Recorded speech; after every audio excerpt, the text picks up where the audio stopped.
Let me know if y'all can hear me.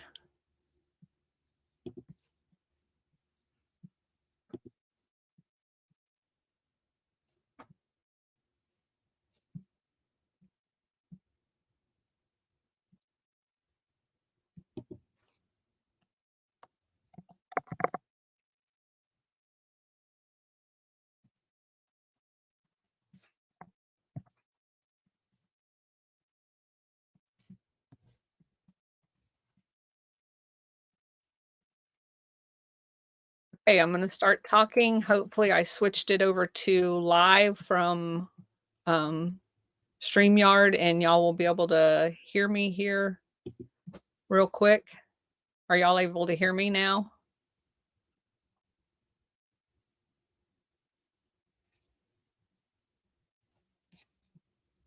Need to see if we can get the video going.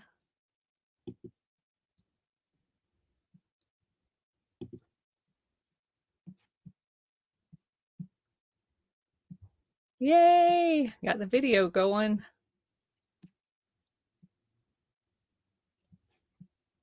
Okay, let's see if we can get, let me find my chat. Awesome. Voice is clear, and we got the video going, so we should be good to go. All right. Oh, dang. How do I get that out? There we go.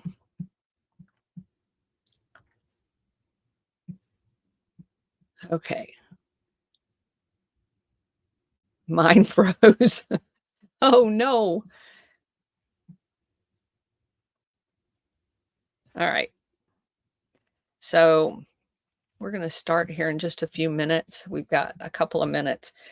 Today is going to be a little longer than normal because this is a big chapter, but it also kind of some parts of it will go faster than others because, but it ties in to Kennedy again and the Miami connection, which I find fascinating since I'm a Floridian.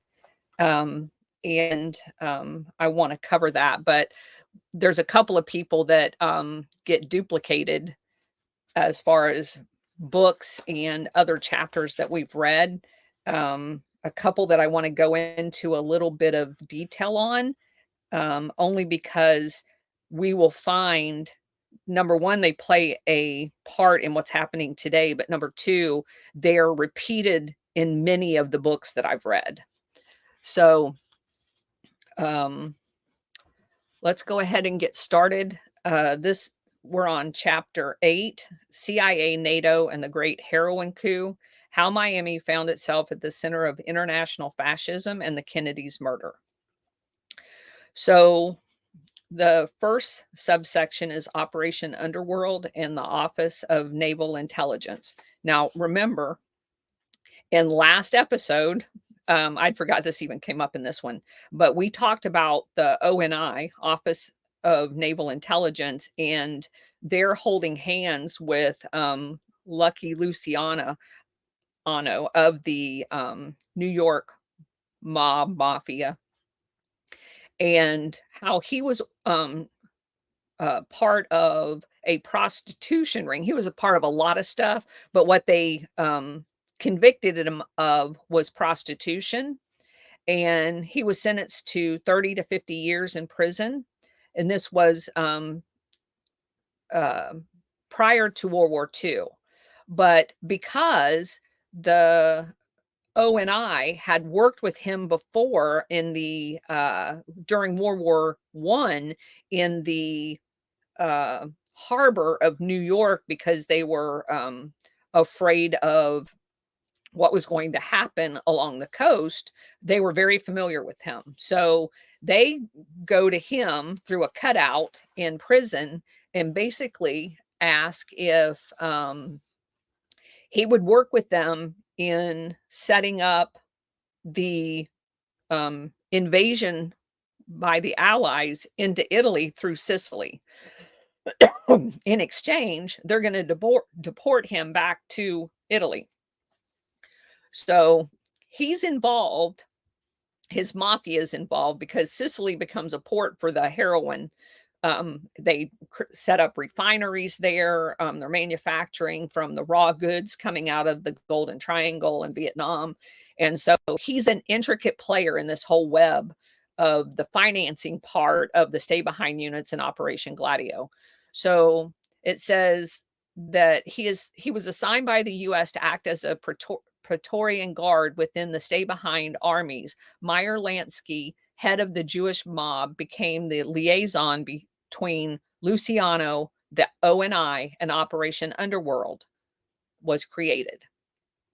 So Luciana orders his guys to take orders from Lansky, who had up until that point been in charge of the finances of the commission, which was basically their little mini board of running the mafia in New York.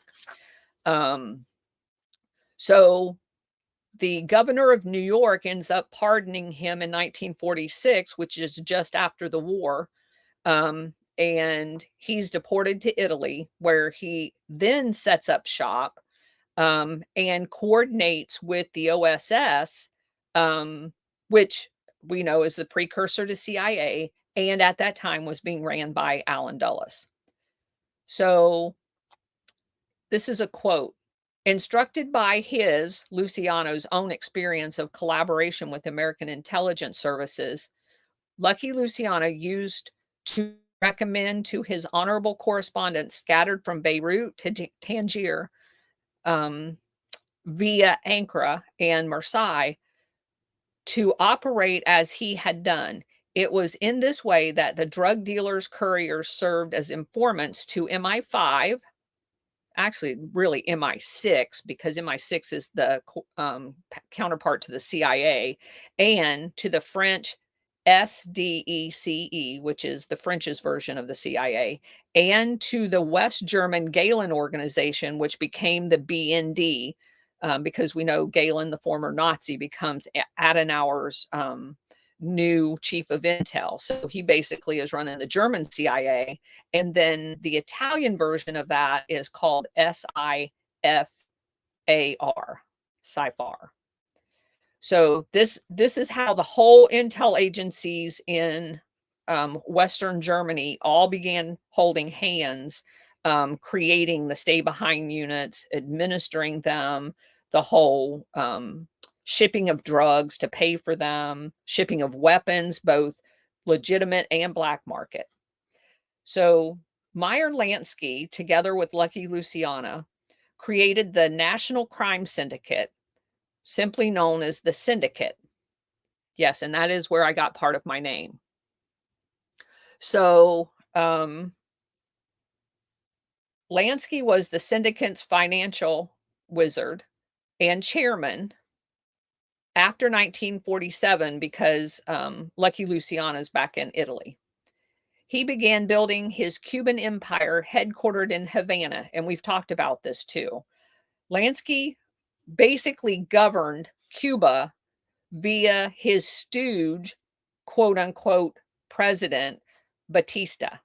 So they basically bought Batista and they're running Cuba and they're kidnapping Cuban juveniles, both men and girls and boys. They're using them as like human trafficking. And they created all of these casinos, all of these murder squads of anybody that tried to stop what they were doing in Cuba, because Cuba became the staging point for the heroin traffic into the United States. It was huge. And so when the nationals all got together and started fighting collectively against this invasion and the capturing of their president, and basically drove them all out, that's when Castro came to power. And I want to make clear, I'm not saying Castro is a hero. I'm saying oftentimes when nationalistic efforts occur, they get hijacked at the end by people, dictators that aren't any better than the ones they're throwing out, but the intention of the locals are good. And that happened in the revolution in Russia. It got hijacked at the end by the Bolsheviks, which we provided. There was fighting after we were told the revolution was over by internal forces, the Bolsheviks versus the nationalists, and the Bolsheviks ended up winning. Most of the former Russian generals were fighting on the nationalist side, but they got defeated because the West got behind the Bolsheviks. And I, I'm not going to say that happened in Cuba because it was obvious that the forces of the intel aligned wanted Cuba back because of its vital role in the drug network. So that's what I'm going to say. So basically, they all got kicked out. And one other name that I want to mention that was intricate to the mob setup in Cuba was Trafficante. Trafficante was stationed both in Miami and Tampa. And so Lansky and Batista, when they got kicked out of Cuba, ended up in Hollywood, Florida. Lansky was running an illegal casino empire in Florida, along with narcotic trades. The Mafia Dons, they basically moved their Cuba operation to Miami. Mafia Dons deemed the narcotic trade taboo initially. Lansky's wing of the syndicate cornered the market with Trafficante eldest son, Santo Jr. When Santo Sr. died, who also was part of the mafia, in 1954, Santo Jr., Trafficante, became Lansky's right-hand man and manager of all of the Cuban interests that had been onshored to Florida. When Lansky's illegal casinos in Florida were shut down in 1950, Lansky promoted Batista's return to power in Cuba. So it became even more important to get back to Cuba, almost in a desperate way, because they were getting shut down in Miami. And that's where all of this, in that time frame, all of the Cuban Revolution and Operation Northwood and the Cuban Missile Crisis, all of that starts happening because they want back into Cuba so bad. They being the mafia and the CIA, who runs basically with the mafia. So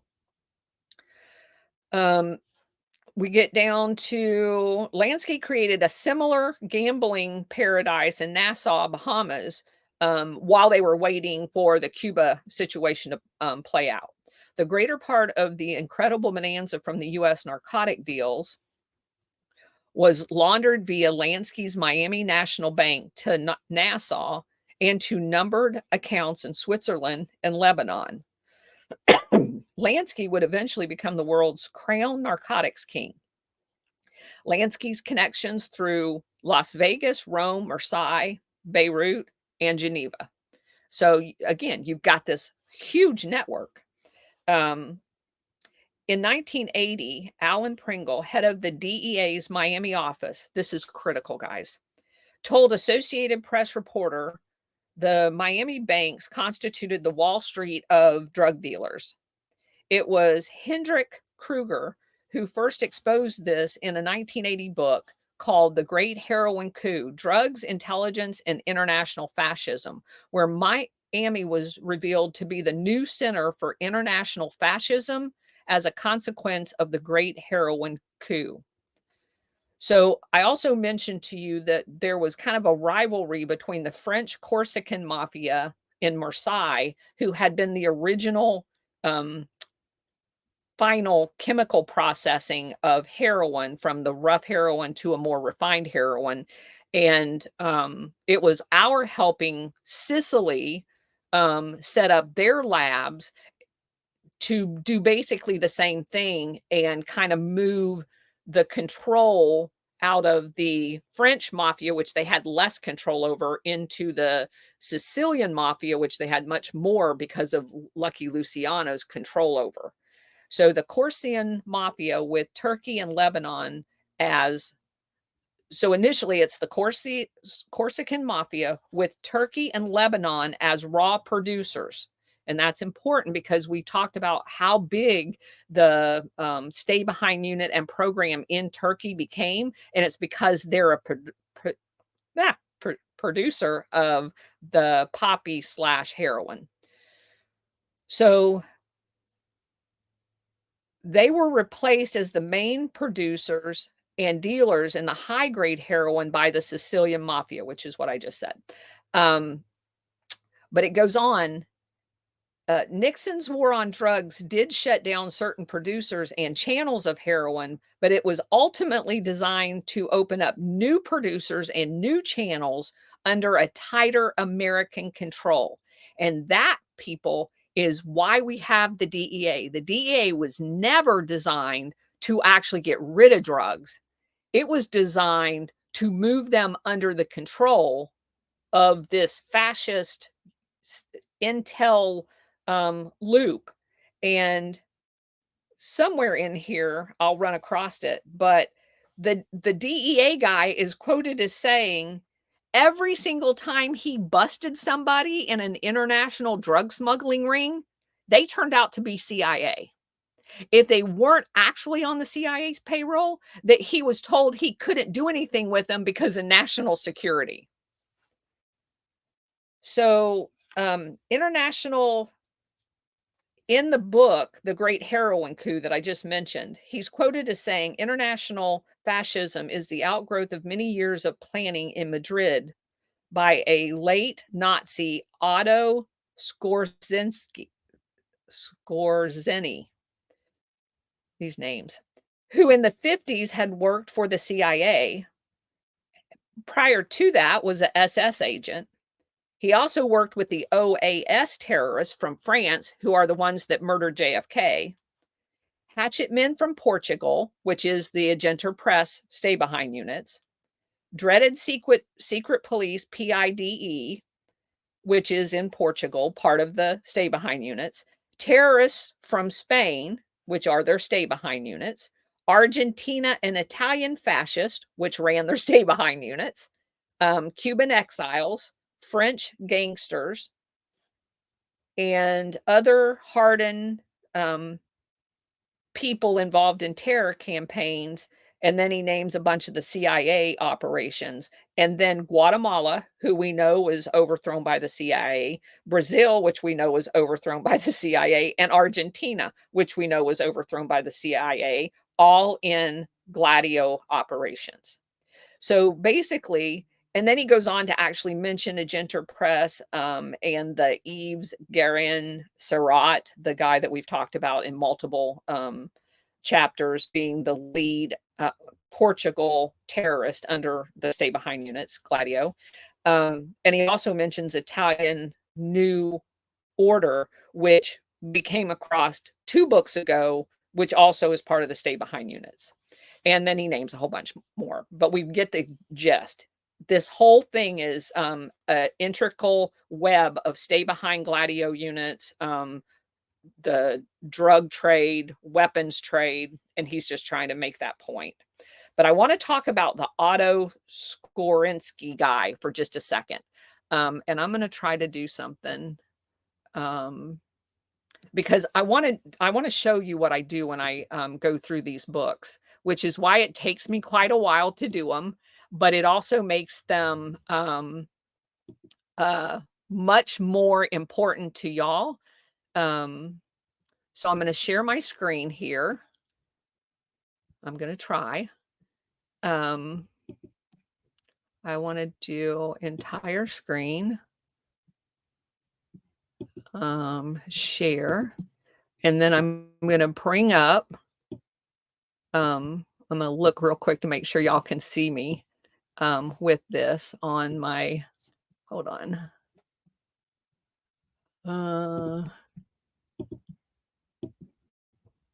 StreamYard is sharing your, yeah, I know you are. All right. So I'm going to assume this will come up in the video. Otto Skorzeny, and I know it's Wikipedia, but it does give you a brief overview. When you look at his because the thing that struck me when we talk about he's in Madrid in 1950, what did we learn in the third way?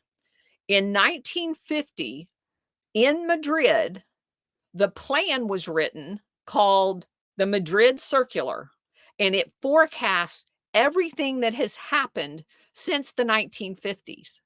And that's where that's my first introduction to Operation Gladio was in that guy's book. And it's phenomenal as far as all of the things that the Madrid Circular talked about. And I'm going to bet um, whatever money that this guy, once you see his background, this guy was involved in writing it because he touches everything. Okay, so if you look at this, it says that he basically was allowed to leave, although that yeah, he got caught and then he was allowed to escape. Nobody escaped those internment camps. Come on. Um, and so they basically allow him to leave. And then he goes, and keep in mind that Spain at the time in Madrid was a fascist ran dictatorship under Franco. So he's at home in Spain. He goes to Paris too, which has a large fascist group there. He's military advisor to the Egyptian president. And then he's also a military advisor to the Argentinian president, Perón, who is a fascist and was put there by um, our CIA slash stay behind units. And then look what else. He gets recruited by Mossad. How crazy is that? When you go down to this talks about all of his during World War II, but that's not my focus. My focus is down here. Okay, escapes from prison.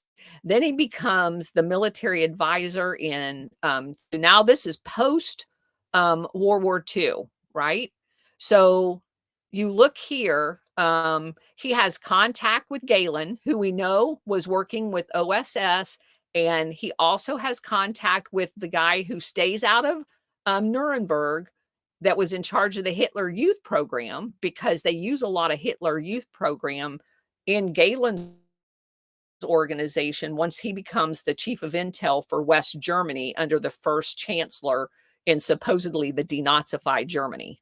So he's in Paris with a bunch of bigwigs, ends up in Madrid, and then out of Madrid, he's working with Egypt. And again, Galen, he didn't work indirectly for the CIA. Galen worked directly with the CIA. And then you've got all of these other people. And look down here, they're talking about looking at tactics to kick the British out of the Suez Canal. And here's the little brief write-up of his connection with Mossad and how he ends up working with them and what basically he was doing with them. And so he wanted his name taken off. So Mossad had a Nazi hit list, and his agreement, and he was on it. This Otto guy was on it, and his agreement to work with Mossad was they would take his name off that list. And so Mossad fakes a letter to the guy saying, "Hey, we got your name off the list. Here's the signed thing." It talks about it right here, Weisenthal, and he actually refused to take his name off the list. So Mossad just faked a letter saying they got it done. And he goes ahead and starts working with Mossad. And his deal with Mossad, the reason why Mossad wanted him is they Egypt was working on a missile with Germany to counter the Israeli potential attacks on them because Egypt had found out that they were going to launch that Israel was going to launch an attack on Egypt. So Egypt was desperate to get defensive capability to keep Israel from attacking them. And so this guy, he kills the German rocket science, and then he threatens a whole bunch of other ones.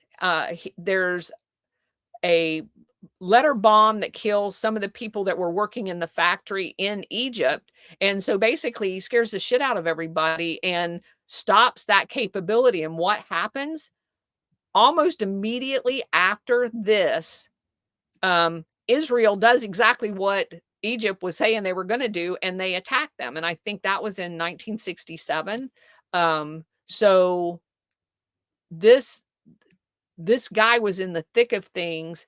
Also, this Paladin group. This Paladin group is, let me look over here because I already have it pulled up.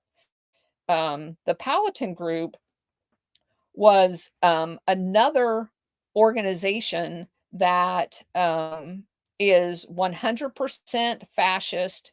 It was set up with a U.S. Colonel Sanders, who was part of special operations in our military, in the U.S. military.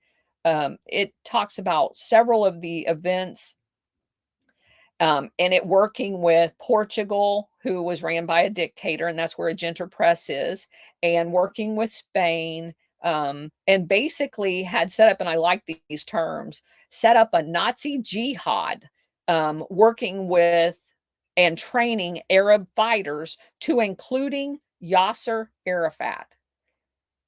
So you've got these guys working both sides of everything. And it reminds me of is the whole stay behind units, because we talk about the financiers. Let me get back over here to we talk about, and I'm going to take my screen off. We talk about the finance part of this, and we've got the to me, this appears to be the militant military arm of the international fascist bankers. So you've got the bankers doing the finance part and this network of stay behind units, because it's all over the world. They work as almost, because they're working both sides of every issue, just like the banks do. So you almost start, and that's why this is so critically important. You begin to get the picture of what's going on here.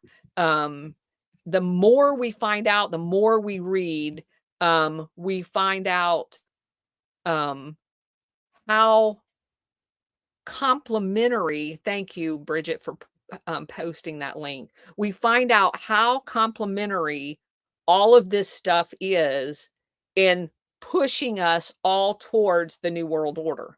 That's kind of the point that I wanted to make in doing a little bit deeper dive on Otto, because you begin, when you start reading these books, you begin to put the pieces together, because they're not done in isolation. Him being in Madrid ties in the Third Way book to this book.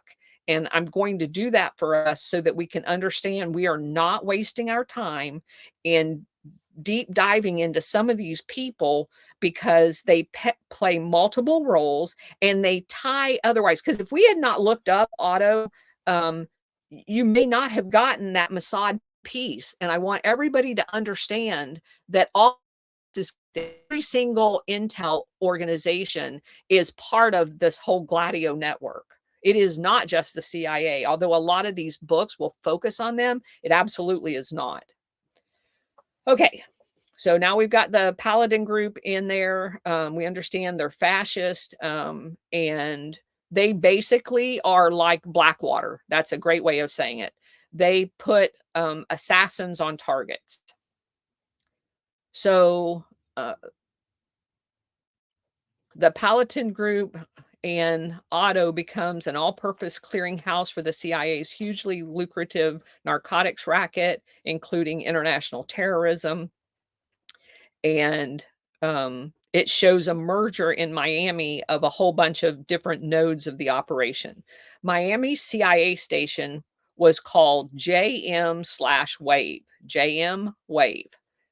as a major U.S. covert operation and intelligence gathering station, which operated from 1961 to 1968. It sponsors a series of hit and run attacks on strategic Cuban targets and involved the greater manpower and expenditures of the Bay of Pigs itself. They had some 300 agents, 4,600 Cuban exile operatives working as part of the JM Wave operation. So Kruger, the guy that's wrote The Great Heroin Coup, writes, last operations was closed down because one of the aircraft was caught smuggling narcotics into the United States. See, I told you. In the JM Wave period, a great expansion of the China lobby, traffic, Conti, the mafia, Cuban exile, CIA connections occurred.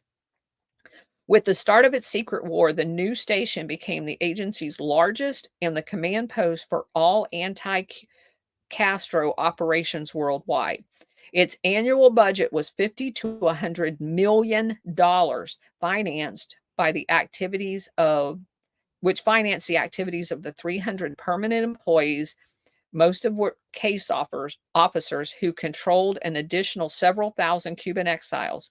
Each major CIA station had at least one case officer assigned to Cuban operations who ultimately reported to Miami. It was a worldwide effort because it represents the whole network of Gladio. Cuban matters which were routed through the Frankfurt station, which in turn routed to JM Wave. In 1963, the agency masterminded a revolution in Honduras under the a revolution in Honduras, another one in the Dominican Republic, and a third one in Guatemala, which we've talked about a lot. In 1964, it assisted General Branco's military coup in Brazil. In 1965, special forces joined U.S. Marines in suppressing civil war in the Dominican Republic, which happened because of their installed dictator. In 1966, the CIA aided and abetted Colonel Onganía military coup in Argentina. So this is a coup factory. That's what the Miami thing is. It's a coup factory in South America. And another name, if you're doing research for all of these operations in South America, is called Operation Condor, just so that you know that. Cuban exile activist organizations sprouted up all over Miami's Little Havana. Some of those names were Alpha 66 and Omega 7. All of the leaders had been trained by the CIA. JM Wave was dismantled. Ted Shackley, who we found over in Southeast Asia, and his staff left Miami for Laos. So he's going back to Laos, leaving behind a highly trained army of 6,000 fanatically anti-communist Cubans allied to organized crime and powerful elements in the fascist movement. JM Wave covered anything and everything Cuba. The CIA maintained its largest station, operated a bustling network of paramilitary training bases as well as safe houses. And here we find Howard Hunt again and Bill Harvey, all associated with that. And Howard Hunt shows up in the Nixon administration and he shows up in the JFK assassination. Miami Cubans joined Agenter Press terrorists in Guatemala. 100 Florida-based Cubans joined Agenter Press in armies in Spain and were involved in multiple acts of terrorism all over the world. NATO's CIA, Italian, American, mafia, Cuban exiles, and fascists, including Nazis, all working for the same apparatus, Gladio, and essentially with the same goal: overthrow democratically elected leaders and replace them with dictators and fascist right-wing governments. The profits of the narcotic trade, basically people they own, because they want to create a new world order. So it in turn would fund right-wing terrorist activity globally to push people to vote for these people. So Nixon's White House plumbers and the war on drugs. And keep in mind, Nixon was Eisenhower's vice president the whole time this was getting set up. So the history of Nixon's involvement in Watergate is intertwined with that of his personal involvement in drug enforcement. In June 1971, he created the declaration of his war on heroin, leading to his assembly of the White House plumbers, Mexican exiles, and even hit squads with the avowed purpose of combating the national narcotics traffic. Kruger writes again in July 1972, James McCord, Frank Sturgis, Bernard Barker, Eugenio Rolando Martinez, and Virgilio Gonzalez, led by E. Howard Hunt and G. Gordon Liddy, broke into the Democrats' Watergate offices in Washington. Now, what's interesting about this, given what I just told you, these 7 men, 4 were from Miami, 4 were active or former agents of the CIA, 4 had been involved in the Bay of Pigs invasion, and 3 were closely linked to Cuban narcotics mafia. Frank Sturgis, his original name is Frank Florini, was one of Trafficante's CIA's contacts. So, Gladio.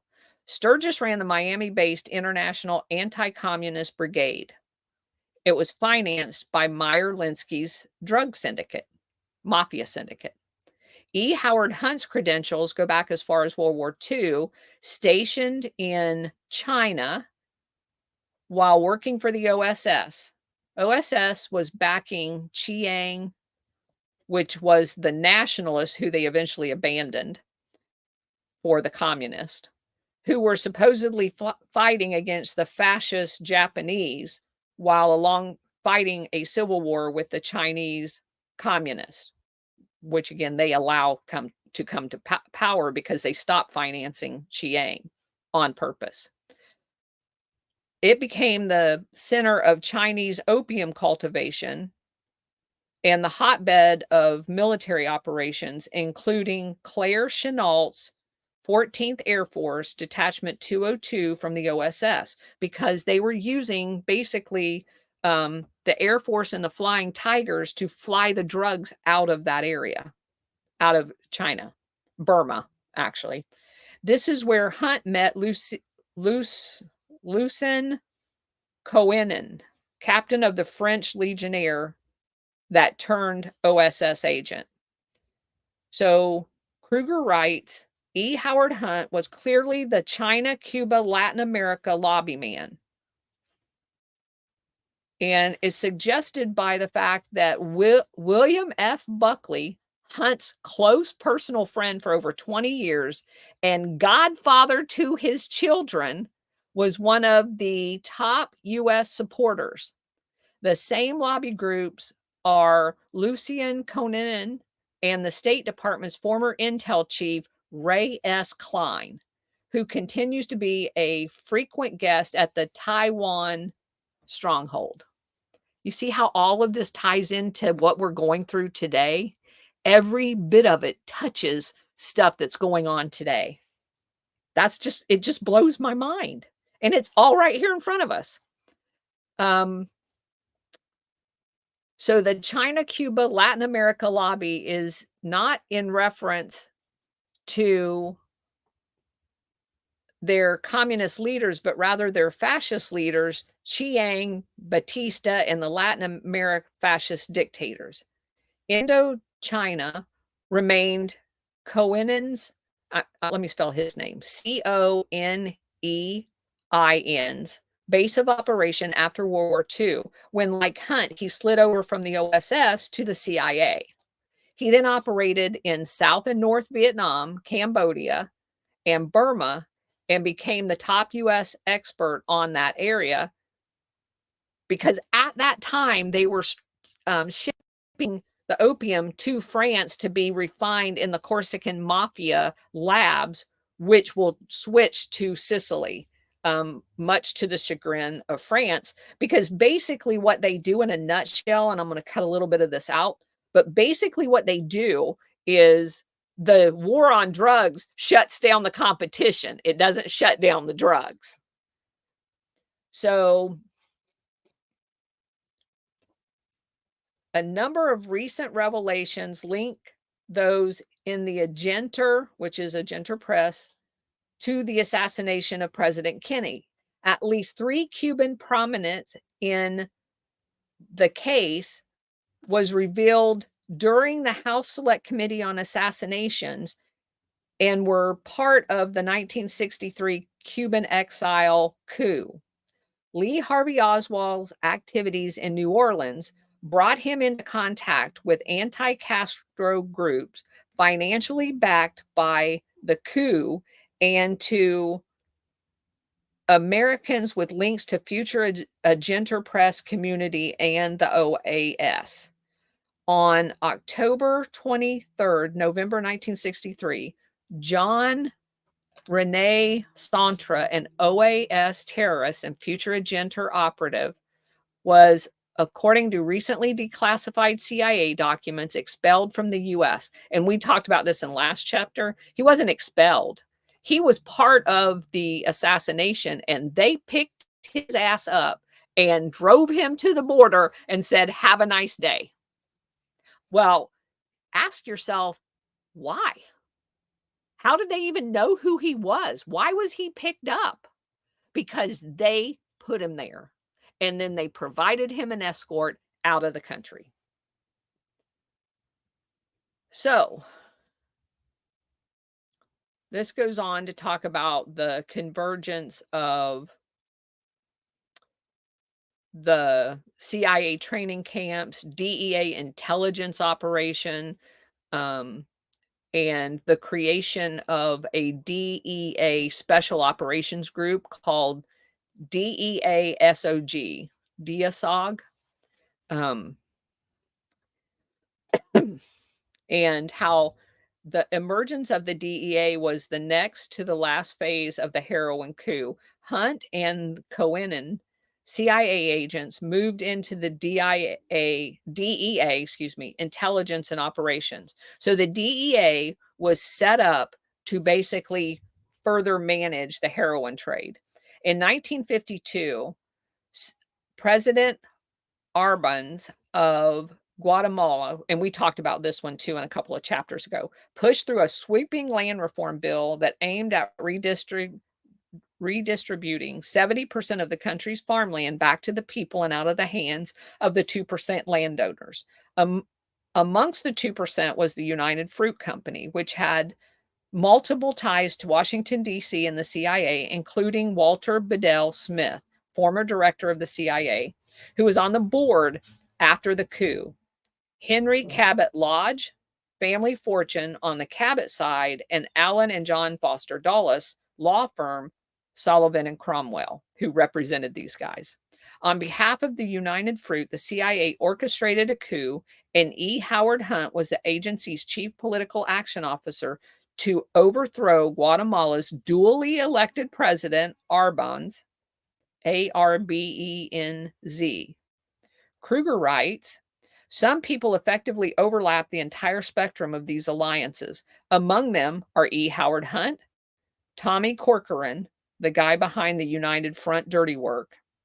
United Front was a client of the Miami-based Double Check, spelled CHEK, Corporation, a CIA front company that supplied planes for the Bay of Pigs invasion. Corcoran was the Washington escort of General Chennault's widow, Anne Shen Chennault, erstwhile head of the China lobby and key to the Southwest Asian opium trade. Along with the CIA's new official drug policy came the unofficial one. Dirty work was performed by a large faction within the DEA who tolerated, if not outright encouraged, a large, apparently independent army of Cuban exile terrorists trained by the CIA, available for action in Latin America at the request of the presiding dictators that the CIA just installed. So it quotes a New York Times article. Former Vice President Richard Nixon wanted the Bay of Pigs invasion of Cuba to take place before the national election in November 8th, 1960. Nixon was hoping for the invasion before November 8th because it would have cinched the win for him who was running against Eisenhower. Nixon was vice president to Eisenhower for 8 years. Nixon was supposed to have been the upcoming president. Everyone knew it. Kennedy, who was aware of this secret invasion plan, was able to take the election from underneath Nixon's nose because his calculated harsh stance against Castro in support of a rebellion in Cuba during the public debates, where Nixon thought it was best to pretend that he didn't want such a thing and would compromise the actual plan that he was actually building. So he stayed more neutral. Kennedy, knowing what they were planning on doing, took the hard line and stole the thunder. Who's that remind you of? Donald Trump. Hey, Russia, where's all those emails? Nixon was out and Kennedy was in. Kennedy was not the only one to crash the party. The overthrow of Batista and the expulsion of Lansky's Cuban empire, including his heroin trade by Castro in 59, was problematic to say the least to all of their long-term plans. Fidel Castro, like de Gaulle, was a master of thwarting their assassination attempts and coups because there were a lot. I don't know if there was 20, but there were a lot. And it talks about some of them. It says Castro's takeover, a lot of money had been lost because of Castro's takeover, not just from Lansky's syndicate, but for Fortune 500 companies like United Fruit Company, U.S. Steel, DuPont, and Standard Oil. And remember what I told you about the Zapata oil field off the coast of Cuba, and the fact that within 12 months of this coup, if you will, in Cuba, George Bush Sr. had already set up the company Zapata Oil because they were going to steal the oil from Cuba out of the Zapata field off of the town in Cuba called Zapata. So if you believe in coincidences at this point, you're crazy. So again, Castro had to go. Kennedy was inaugurated on January 20th, 1961, inheriting the responsibility for the welfare of the people. He also inherited the secret war that they're doing with Cuba that nobody was even aware of. And Kruger writes about that remarkable fanatical group of conspirators then assembled to create, finance, and train Bay of Pig invasion forces. The top CIA figures were Lansdale, protege of Napoleon Valirana, the mysterious Frank Bender, and E. Howard Hunt, who had himself been involved in at least one of the attempts on Fidel Castro's life. Basically, we already talked about the small army of CIA people amassed in Miami to pull this off. The CIA reassembled for the Bay of Pigs. The old Guatemala team, including Hunt, who oversaw the Cuban recruitment. The failure of the Bay of Pigs, Cuba became to America what Algeria had became to France. And keep in mind, the parallels here are amazing. Go back and read about the Algerian-France relationship. They wanted to give Algeria, de Gaulle did, their freedom. And these fascists who were through a new world order wanted them controlled because, you know, they're African. They're supposed to be a slave nation. And that's literally their words. And the same thing with Cuba. Cuba wasn't allowed to have their own organization or island or country. They had to be under the control of the United States and the CIA fascist. So basically, we've talked about that. We know how the Bay of Pigs ended up.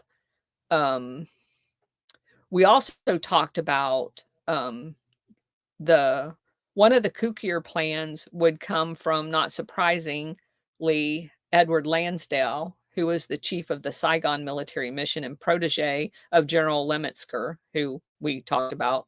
Um, what gosh, his name now just like boils my blood.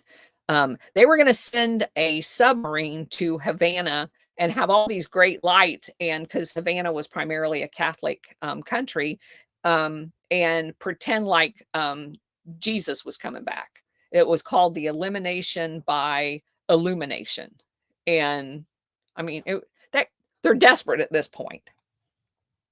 So as soon as General Lemetsker became Army Chief of Staff in 1959, he installed Lansdale as the desk at a desk in the Deputy SecDef's office in the Pentagon. Now, Lansdale is CIA. He was put in charge of Operation Mongoose under the direct patronage of Lemetsker, with the main objective to eliminate Castro in direct defiance of federal law. As far as assassinations go, Operation Mongoose was an extensive campaign of terrorist attacks against civilians and covert operations carried out by the CIA, ran out of the MJ Wave in Miami. Lansdale would participate in many covert activities, including raids and bombings in Cuba, trying to take over targets. So in 1962, so now we're into Kennedy's term, General Lemetsker, not taking the hint as to what happened to Dulles having gotten fired by Kennedy, Bissell and Cabell, Kabell, decided to go. It would be a good idea to propose Operation Northwood, which we talked about. Operation Northwood is a Gladio operation that goes throughout America and creates bombings, killing Americans, and with people dressed up as Cuban communist and blaming Castro for it so they can justify a full-scale invasion of Cuba. And as pointed out by the author, the plan was drafted by General Lemetsker specifically and had a striking similarity to NATO's Operation Gladio, because it is. And unbeknownst to Kennedy, he was not aware of Operation Gladio because he thinks he's demoting Lemetsker and that he will resign if he sends him over to NATO, because NATO is a lesser job than being, at this point, he was chairman of the Joint Chiefs of Staff. But Lemetsker surprises him because he knows all about Operation Gladio because he just used one of their plans. He's going to, unbeknownst to JFK, be put in charge of the entire international Gladio unit because it's all ran out of NATO. And that's a major screw up on JFK's part, which he pays for with his life, because JFK's assassination involved Gladio operators, and in my opinion, was ran by General Lemetsker out of NATO and happened in Dallas. So, and of course, it's all against the law what they did. Even proposing it, he should have been tried for treason. But Kennedy, not wanting to jeopardize his reelection, didn't want to take on the general, and he paid for it with his life. And what's interesting also, so now Johnson takes over after Kennedy, and Lemetsker is left at NATO for 6 years. And NATO is usually a 3-year tour. You would be hard pressed to get a 4th year, but 6 years, they basically left him there for 2 terms. So at some point, I'm going to take all 6 of these books and do basically like a timeline, because what I want to know is from 63 to 69, what other Gladio operations occurred around the world, because this is the guy that's ordering them all. And I think that's going to be very telling. Lemetsker was a perfect fit to be in charge of the Gladio network in a facetious way, because he was a motivating factor for setting up Special Forces Group in 1952 at Fort Bragg. where they trained people in guerrilla insurgencies. You see how it all fits together? Plus, we know that a lot of the Gladio people were trained at Fort Bragg and Fort Benning. I have to believe, although I don't know this, that it was unbeknownst to the people that were training them. They were probably told they were Secret Service of these countries, not realizing they were Gladio operators and terrorists. One of these, but maybe they know. I mean, at this point, anything's possible. One of these operations was the NATO CIA coalition that was sponsored at least two attempts on President de Gaulle. And keep in mind, this is a part and it's a rehash. So I'm going to go ahead and skip over some of this. But this is where NATO is still headquartered in Paris, France. And they are orchestrating, just like they did to Kennedy, assassination attempts on de Gaulle because he's giving Algeria its freedom. And Lemetsker is arranging all of this. And de Gaulle gets so mad that he kicks NATO headquarters out of Paris, France, which is why they end up in Belgium. He pulls all of NATO forces or French forces out of NATO, and they do not rejoin until 2009. And here again, we've talked about Jim Garrison in the last chapter, how he's the one that filed the lawsuit and was trying to convict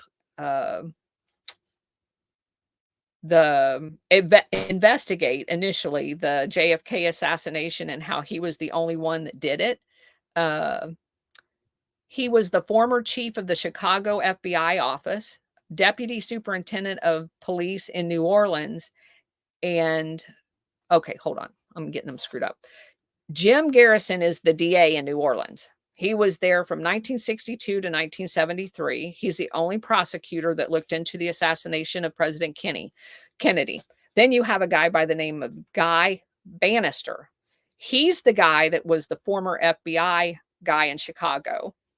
And I just want y'all to know, look at the dates here. We're talking in the 1960s. The FBI's been dirty for a long time.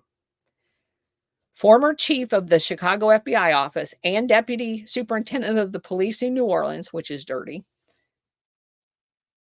He started his career in the Office of Naval Intelligence. Oh, big shock.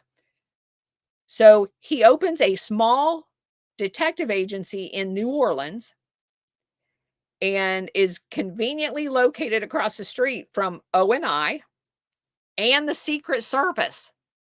Isn't that a happy little street right there? You've got the guy that used to be in charge of an FBI office in Chicago, definitely dirty. And his fellow former, and I'm going to put in quotes, former O&I teammates and the Secret Service are all right there in a little street group of buildings. Across Lafayette Park and a short walk down St. Charles Avenue is the CIA. One big happy family.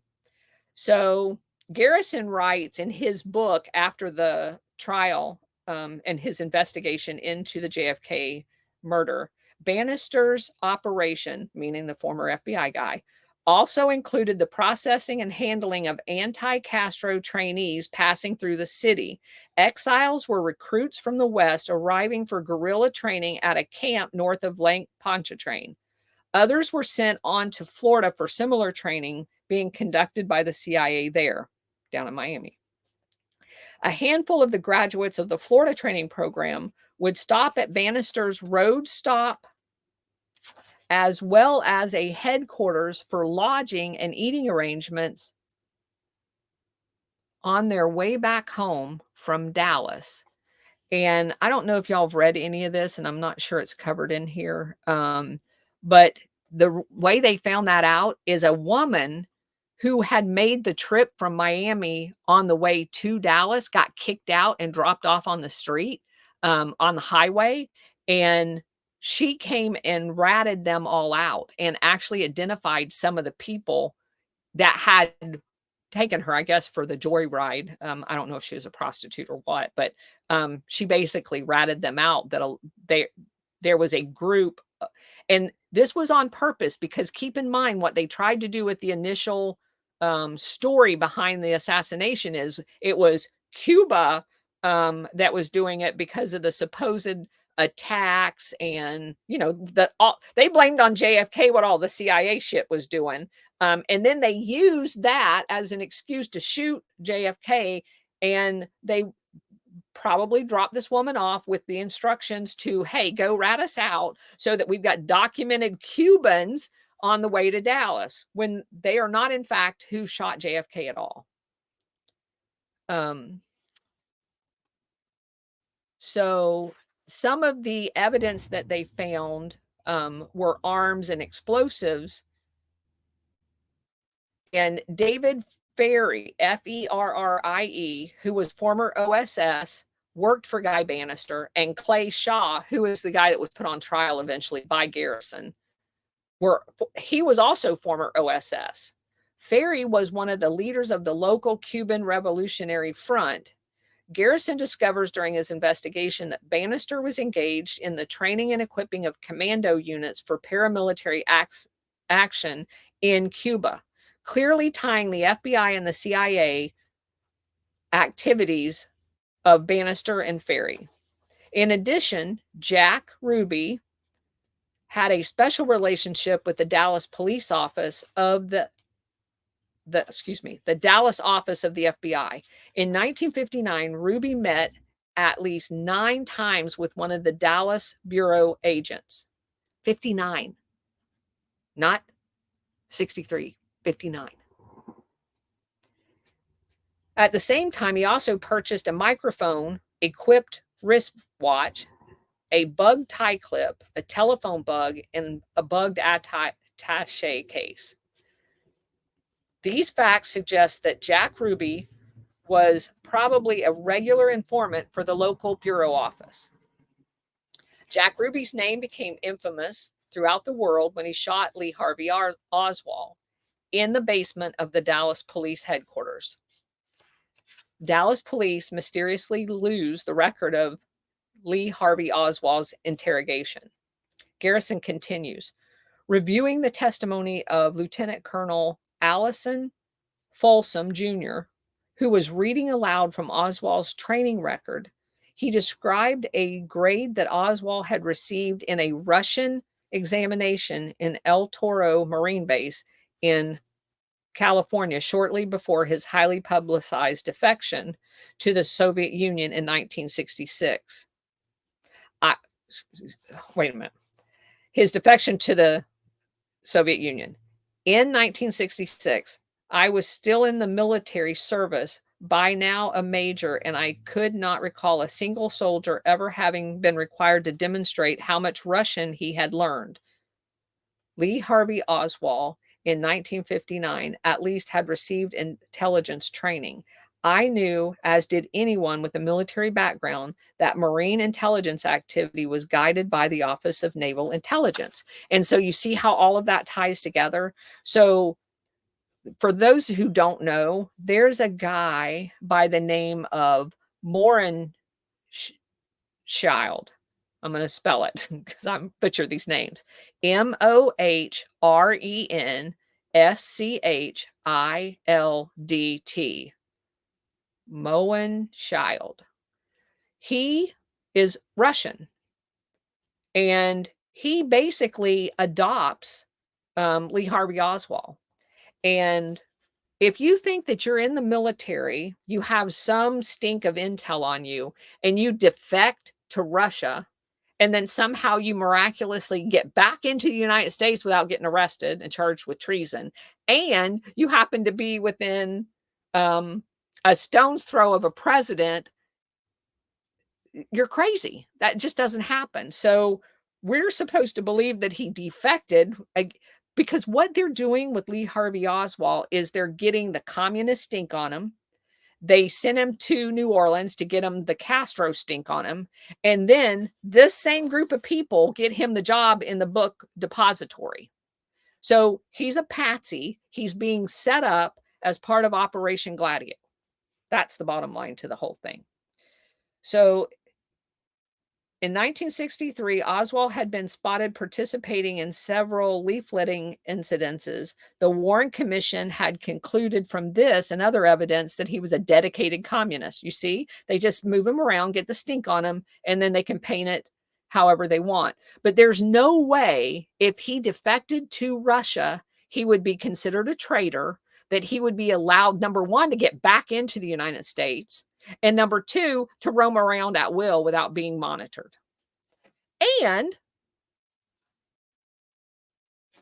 to be associated with all these people that he was associated with. It's just crazy.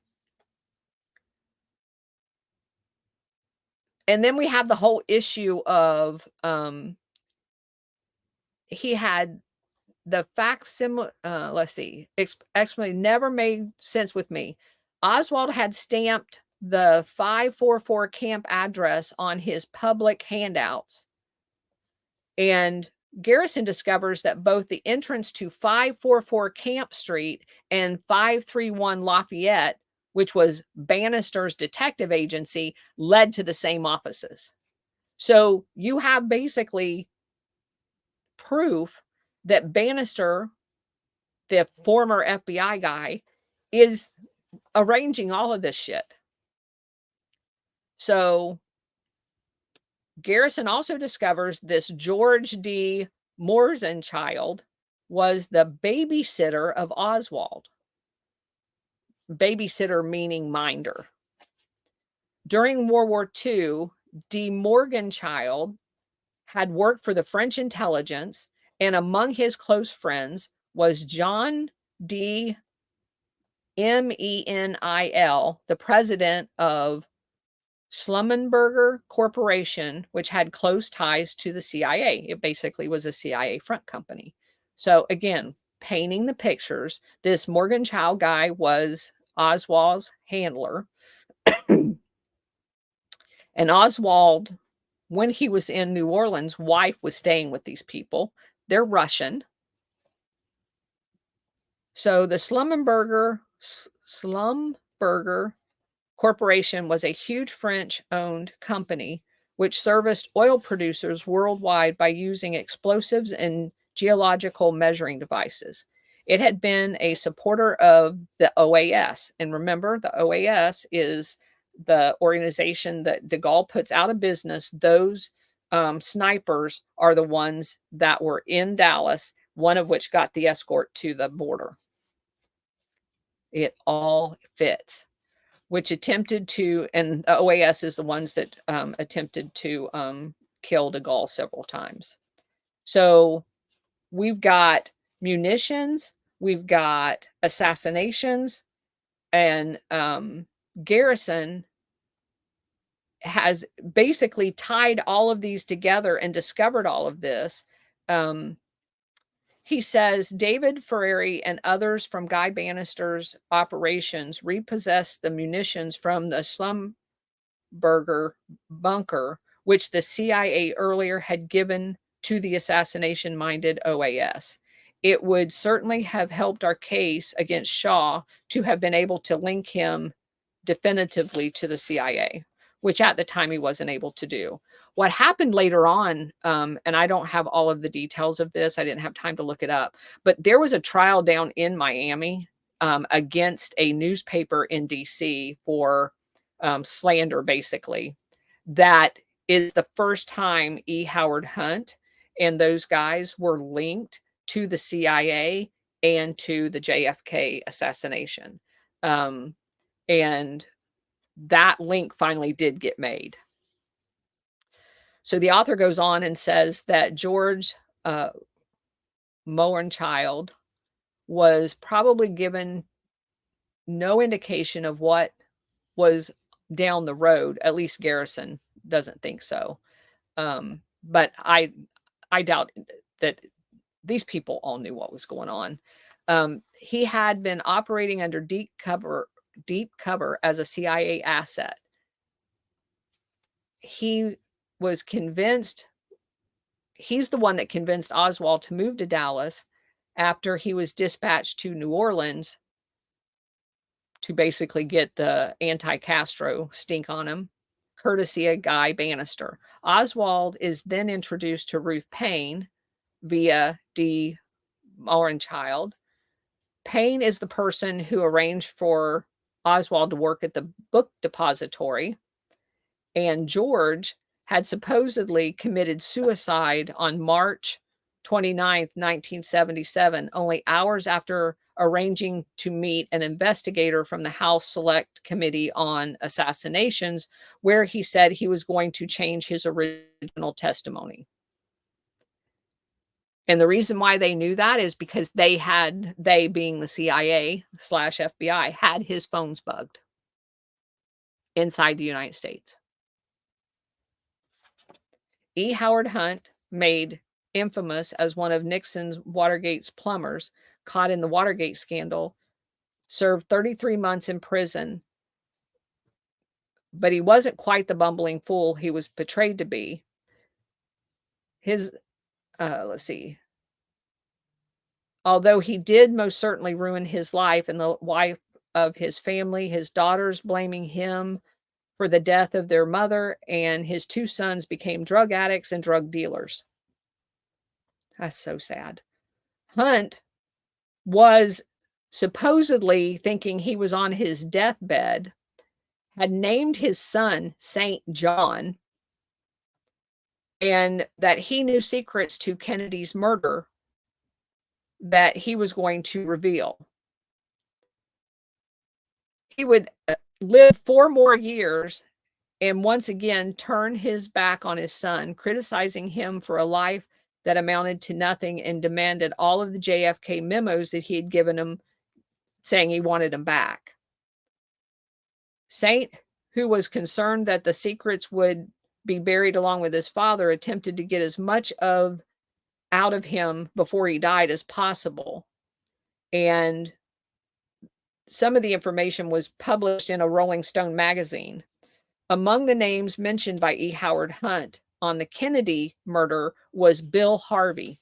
Harvey had joined the CIA in 1947, which was basically when it started. He ran the CIA's Berlin station, which again would have been Galen's contact, and throughout the 1950s. While in Germany, Harvey worked closely with high-ranking former Nazi Galen and considered him very esteemed, really reliable. November 1961, Harvey's put in charge of a top-secret CIA mission to kill Castro named ZR Rifle. He began to work directly with the Mafia ambassador at large, Johnny Roselli, who E. Howard Hunt also worked with. Such a nice, tight group. The book, The Devil's Chessboard, is quoted as saying, in 1962, Helms, who along with Angleton, had replaced the retired Dulles as Harvey's main patron at the CIA, promoted the agency's tough guy, Bill Harvey, naming him head of the CIA's entire Cuba Operation Task Force W. Helms and Harvey kept much of the operation, including the assassination efforts against Castro, secret from President Kennedy. Bill Harvey was positioned at the Rome station, which is the head of, the whole Gladio branch in Italy, where they were very active, after Cuba, to oversee Gladio operations in Italy. Harvey was reportedly with Mark Wyatt, another CIA agent, meeting with Gladio in Sardinia. And we learned before that Sardinia is the training camp for Operation Gladio in all of Europe, as well as one off the coast of Portugal. When they heard the news that President Kennedy had been shot. However, Bill Harvey was in Dallas in November 1963, according to Wyatt, who told French investigative reporter in an interview about Operation Gladio. So, also, I read a book called The Final Judgment, and I will tell you that there is a strong tie to the exposing of Israel's nuclear program, which Kennedy, come to find out, had discovered. And Kennedy was insisting that their program be inspected. Ben Gurion was the president and refused the inspection, and Kennedy said, "Too bad, we're coming anyway." And Ben Gurion resigned, saying he would not be in charge when they were invaded by the United States. And in final judgment, there is a tie made to Mossad hiring the OAS assassin who shows up in Dallas and then is escorted to the border. So I just want to make you aware of that tie as well. Um, the House Assassination Committee investigator Dan Hardway, who was assigned by the panel to probe possible CIA connections, would later observe, quote, we considered Harvey to be one of the prime suspects from the very start. He had all the key connections to organized crime, to the CIA station in Miami, where the plots against Castro was ran. We tried to get Harvey's travel vouchers and security file from the CIA, but they always blocked us. But we did come across a lot of memos that suggested he was traveling a lot in the months leading up to the assassination. Talbot writes, as Hunt related his story to his son, he remained fuzzy about his own involvement in the plot. In the end, Hunt said he played only a peripheral benchwarmer role in the killing of Kennedy. It was Bill Harvey who was the quarterback, according to Hunt. While assembling his Castro assassination team, Harvey had reached out to a variety of underworld professionals, including, with Helm's permission, the infamous European assassin codename O.J. Wynn, W-I-N, whom the CIA had recruited to kill Patrice Lumumba, and Harvey was well positioned as Rome station chief to once again plumb the European underworld for a Dallas killing team. And of course, that would have been coordinated out of NATO because NATO was the infrastructure for all of the Operation Gladio units. It should be no surprise that Harvey, being directly connected with the Gladio operations in the US and Europe, that among the strange and murderous characters who converged on Dallas in November 1963 was a notorious French OAS commando named Jean Souetre, who was connected to the assassin plots of Charles de Gaulle. He was arrested in Dallas, escorted to the border without questioning. Kruger concludes, quote, in addition to and rather behind the CIA's new official policy, there was also an unofficial one. It manifests in such manners as the manipulation of the DEA to perform what previously had been CIA dirty work, and in toleration, if not encouragement, of a large, apparently independent army of Cuban exile terrorists available for action in Latin America at the request of the presiding dictators. We cannot, of course, discount the possibility that the unofficial policy is in fact executed by former agents who had either been purged from the agency or left in protest against a more moderate line. However, that implies that a renegade CIA faction now runs the independent Secret Service, which I would argue we have already seen. So that concludes chapter 8. We will do chapter 9 at our next podcast. And the title of it is The U.S. Pivot to Asia, the Cold War Lessons from Vietnam for Today. That's actually a very interesting uh, chapter. And then we're going to head into the Middle East. And the Middle East is very, very interesting. So yeah, crazy. Um, just crazy, crazy, crazy. Um,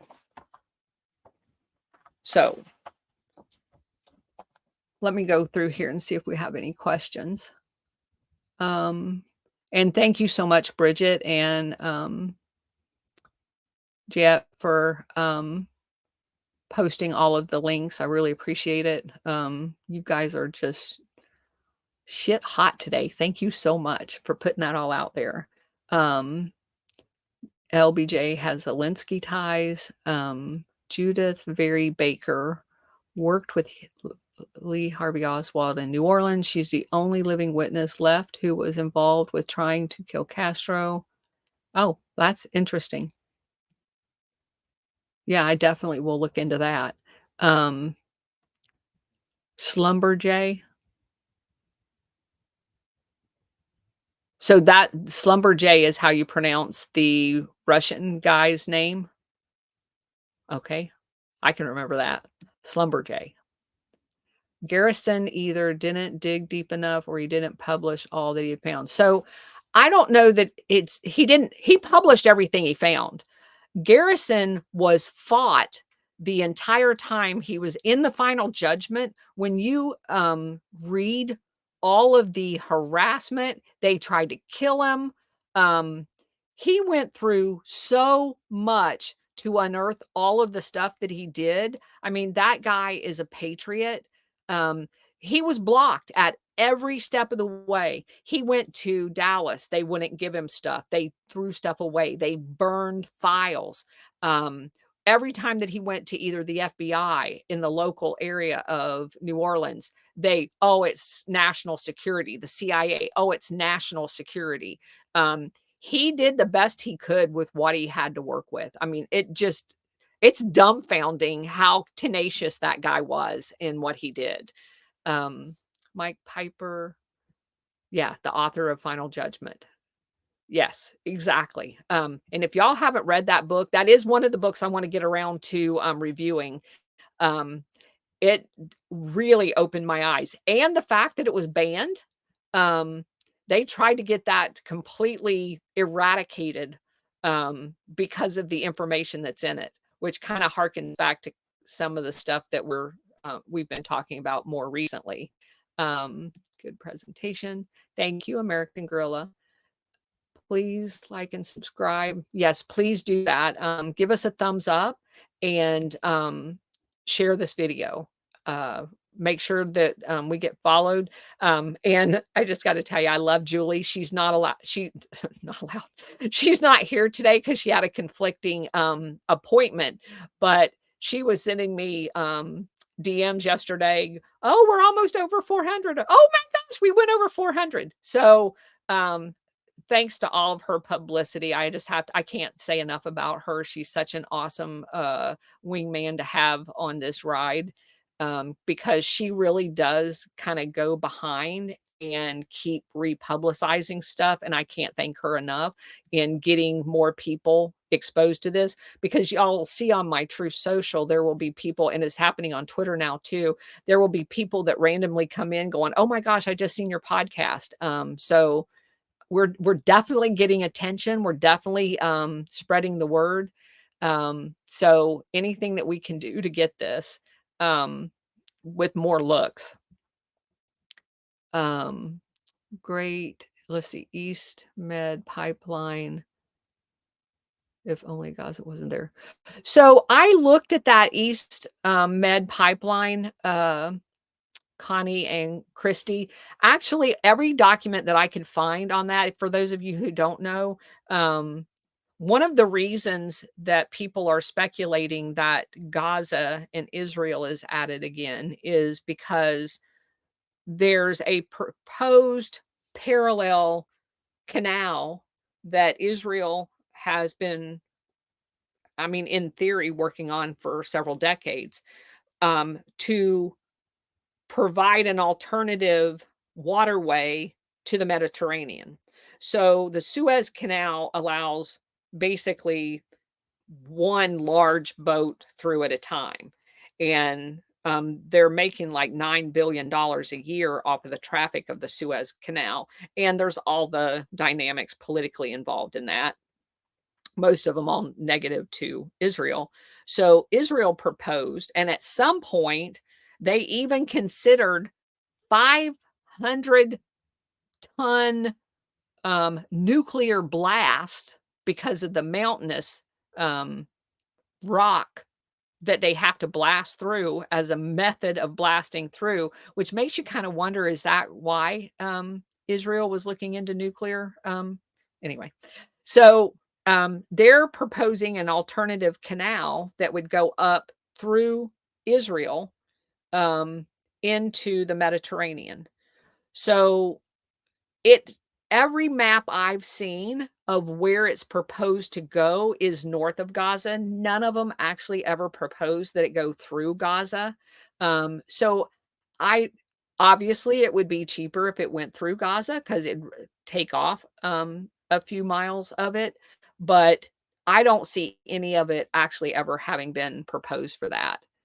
Is that Otto the let's see. The one who yes, yes, American Gorilla, yes. Otto actually rescued, thank you for bringing that up.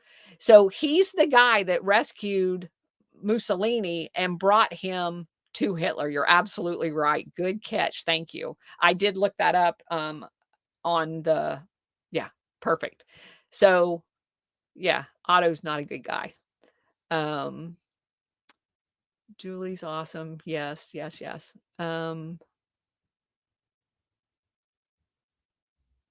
Okay, Piper wrote in the linked article about Garrison. In fact, when Garrison launched his investigation of Shaw, he had unwittingly unearthed the Rothschild connection to the JFK conspiracy, although Garrison himself apparently didn't realize it at first. And so, that's a great thing because what I have had happen to me as I read these books, we gain new insight. So then when I read this book, I've read 3 other books since this book that we're reviewing. And now when I come back to this book and I'm going through the chapter, I'm going, oh crap, that ties to this, this, and this that I got in this other book. And so just like with Garrison plowed new ground. Nobody had looked into the JFK. And he was unearthing things that we now just take for granted. I mean, we didn't know anything about the Oswald connections to Russian. That all came out in large part because of the digging Garrison did. And so I would venture to say if Garrison could be interviewed or reinvestigate there because of what has been unearthed, like in Final Judgment and all these other things. But keep in mind, and somebody made this point the other day, most of these books, especially the ones that are supposedly outing CIA stuff, are all propaganda controlled ops. So Prouty's book about the CIA, it doesn't plow any new ground. I mean, this is a guy that touts himself. I love him to death, but he touts himself as having been the Pentagon CIA liaison and in on everything. And then he writes a book, and the only thing he writes in that entire book is stuff we already know. So again, it's just garbage. Um, I'm very leery of anybody who says they were in the CIA and then are exposing the CIA, because what happens when people really expose? They get murdered. The journalists get murdered. The judges who try to try them get murdered. They tried to get Garrison. So if there's not multiple attempts on your life, you may be controlled ops. That's all I'm saying. Because there's way too many dead bodies in the wake of all of this for you to be an authentic whistleblower and not have shit happen to you that's not really good. Um, let's see, Gene Energy, Cheney, and Rothschilds, to name a couple. What's going to be the next book to review? So right now I'm kind of in I don't know, to be honest with you. What I think I want to do next is there are 2 other books. The Danielle Ganser book, which goes through each country, not every one of them, but a lot of them, and, kinda identifies the entity, what it's called, and some of the highlights of the terror that, was created by that entity. So, if I take a week and I do almost like a spreadsheet kind of presentation, that's how I'd like to tackle that book, because going through each one of them, I wrote 2 papers over on my Substack, about Greece and Portugal because they were critical, in showing how the operations went and how they used internal infrastructure, to do it. Plus, the Greece one had George Papadopoulos in it, which I thought was hilarious. Um, so I don't want to do that to the whole book because it's just basically redoing work. It's make work. So what I do want to do is for us to have a cheat sheet of where they're all at, what they were called. So when you're reading something else, it's a great resource to have saved. So that's kind of how I'm going to review that book. Um, and I may have some of the more horrendous ones just to kind of illustrate to you. But this book here, I'm basically done with. This is called Gladio, NATO's dagger at the heart of Europe. Now, I won't go through this one as deeply as I have Cynthia Chong's or the one before that, only because we've been building the groundwork. So this book is an excellent book, and it may be the next one. Um, I don't want us to get too wore out on Gladio, but I do want y'all to understand the breadth of it. And this book has a lot more current stuff that you and I have in our lifetime. It's not in the 1940s and 1950s.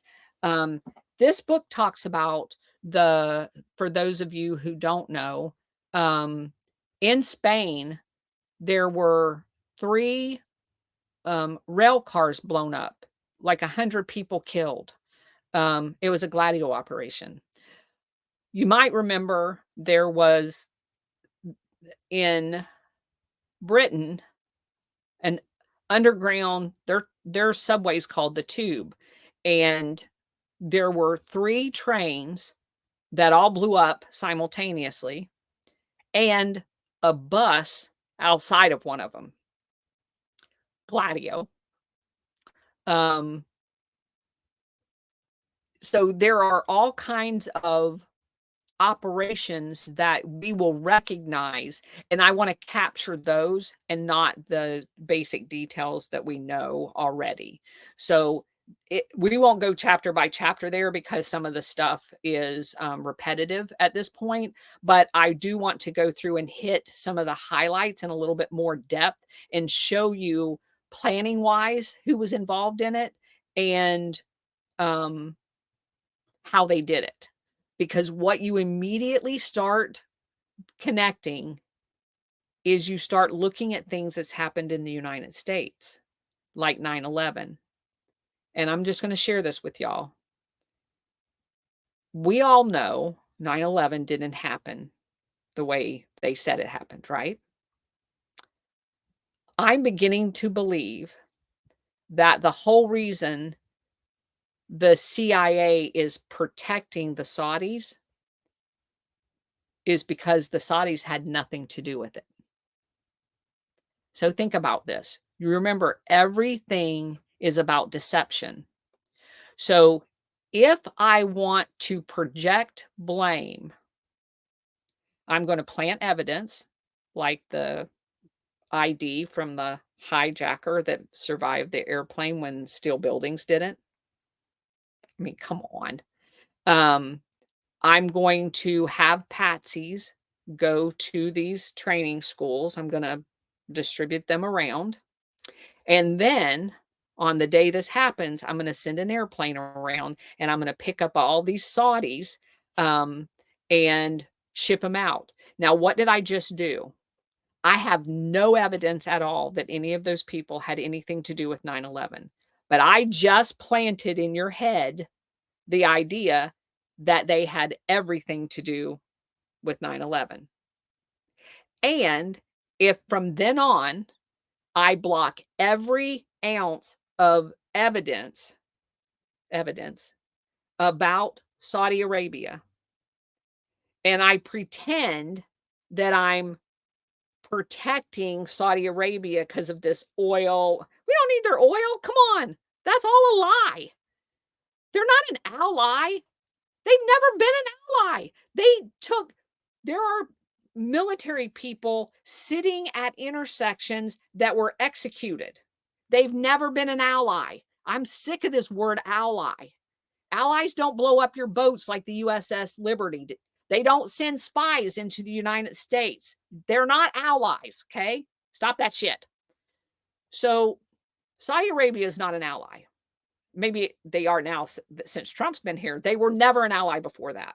We had enough energy to never need Saudi Arabia ever again. Let those people blow each other up. So they're not an ally. But the Bushes and the Cheneys and all of them made a lot of money out of all the shit happening in the Middle East. So they were their allies. They were never our allies. So if I make everybody think that Saudi Arabia is behind all of this, then I don't ever have to explain who really was behind it. Right? So I don't believe Saudi Arabia is behind 9/11. I believe it 100% was a Gladio operation. And um, I believe that all of the major terrorist events that we've seen literally since the late 40s is somehow involved. I'm not saying every incident like that building in Miami. I don't know what that was about. Um, but I'm talking about major terrorist events that change our laws, that change um, elections, because there's some commonality factors that are involved that lead you to believe that in fact is Gladio. Not everything's Gladio, and I'm not trying to make that point. But what I am trying to say is the things that are Gladio operations have several things in common. One of those things is it changes elections or it changes laws to bring about the New World Order. And the Patriot Act, I mean, just think of how asinine that is. The Patriot Act, and that's another thing. They just, like, wanna take your head and go crack, up against a wall to not make you not realize what they're doing. There was nothing patriotic about that act. It took away probably 75% of our liberty. It turned us into, X-ray machine fodder in airports. Um, it it took a giant step towards the New World Order, and those are the kind of telltale signs that makes you know that it's Operation Gladio, because the overall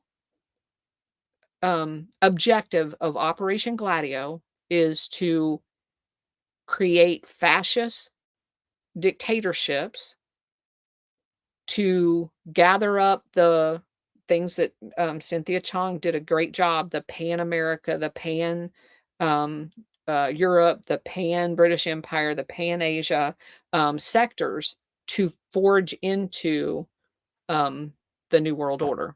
So let me go through a couple more of these and then we're going to call it a day.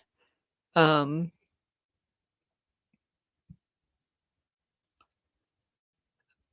let's see.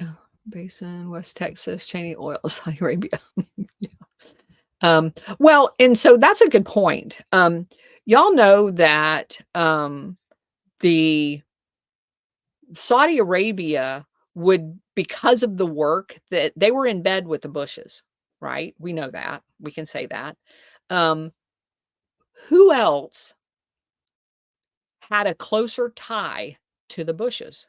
Who else was as controlled by the Bushes that would play along with being blamed? Saudi Arabia. Saudi Arabia has been in bed with the Bushes for decades. So, um, I'm on firm ground there. I'm just telling you. Do you think 9/11 was cover up? So there were the day before Rumsfeld talked about the $2 trillion being missing from the Pentagon budget. So another thing, yeah, I think it's all related. We know that the primary reason that they took down the Twin Towers was to get to Building 7. Building 7 had all of the paperwork for multiple investigations. Would they take down the Twin Towers to get to Building 7, having never intended, for any other reason? It's just going to be the fallout. Absolutely. These people have no qualms killing anybody or destroying anything. Plus, it's symbolic, and they're all into symbolism. Um, Yes, and labeling patriots as domestic terrorists is part of Operation Gladio. That's exactly what they did. So if you go back, in most of the scenarios of Operation Gladio, the people they labeled as communist were nationalist. They were Italy first, they were Germany first, they were Portugal first, or whatever. But they labeled them as communist in order to then be able to blame them for the terror attacks that they were going to orchestrate, and in many cases dressed up like them. So how is that different than 9/11? By dressing people up to be Saudi terrorists, whether you're recruiting people from the Middle East or whatever, or you're simply just like in some cases where it's a white guy dressed as a Nazi because they're white too, in a dress up kind of thing, which they did all the time. So they masquerade people as somebody they're not, is the bottom line to it. Um, she advised her sorry. Never, um, yeah, the Patriot Act. We have to get rid of it. So George H.W. Bush created him and James Baker were part of the Carlyle Group. And I don't know if y'all know this, but if you go back and you look at the timing, they sold a huge chunk of the private equity investment entity Carlyle Group. They allowed the Saudis to buy into that. That's probably how they bought their cooperation with 9/11. My thoughts. Um,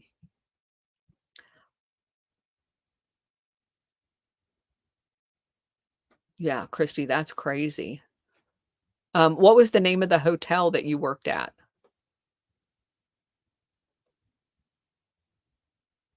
Um, so, excuse me, the Cold War 100 was made up.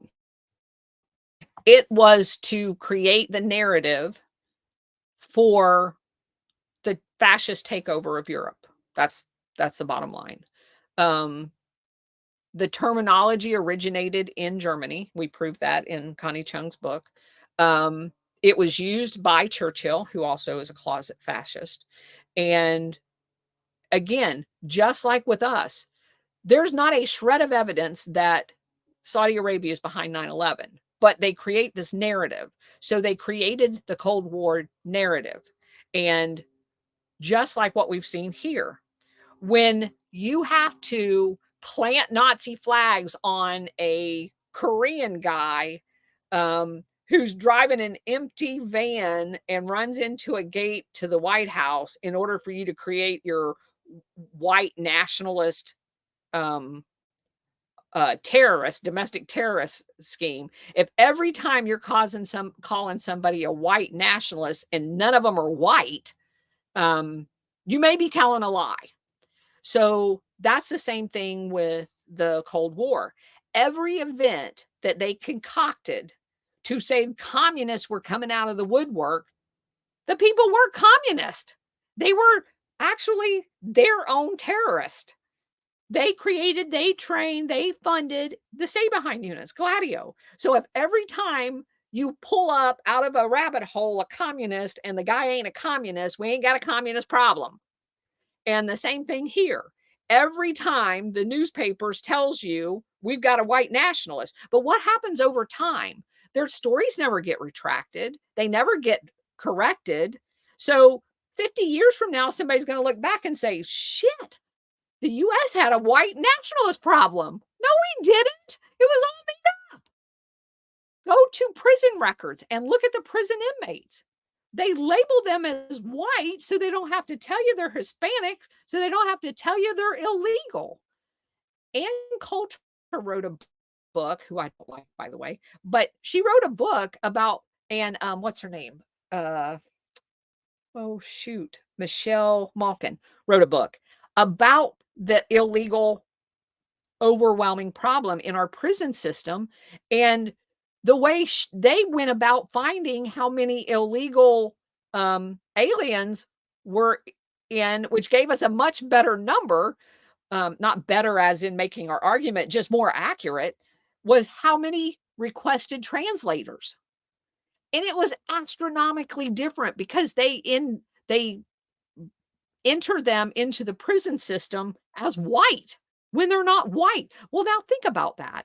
If you're comparing and doing statistical studies on the number of crimes committed by race group, if the preponderance of Hispanics are entered in there as white, how bad is the problem? So you see, it's a gift that keeps giving to them. World Trade.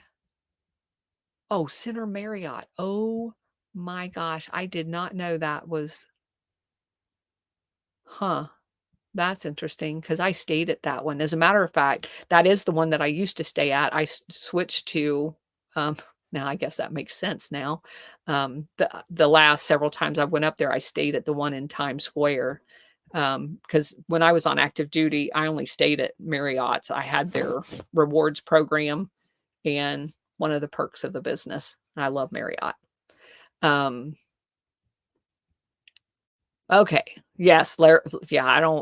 There's way too much of a rabbit hole on the whole 9/11 thing. But I just wanted to throw that out there to you because Marriott Marquis, that's my favorite one. Absolutely love that place. And what's the name of the cheesecake factory, or not cheesecake factory? Sorry. The cheesecake, right beside, sorry, we're going to get off topic for here. Cause now, Marriott Marquis has, the cheesecake, home of the best New York cheesecake right next door. And they have the best breakfast, very inexpensive comparatively. And just FYI, my hometown, Lakeland, has a authentic Italian pizzeria, and they import every Friday cheesecake from that cheesecake place next to the Marquis Marriott. I'll find the name because I love that place. I can't recommend it enough. The cheesecake is like the 7-inch high cheesecake cakes. Oh my God, it's to die for. So it's some like a guy's name or something like that. And I always forget it, but best cheesecake ever. All right, so we're done for now. And thank you very much for being here. And I will announce the rest of the schedule for the next several podcasts sometime this weekend. And see y'all later.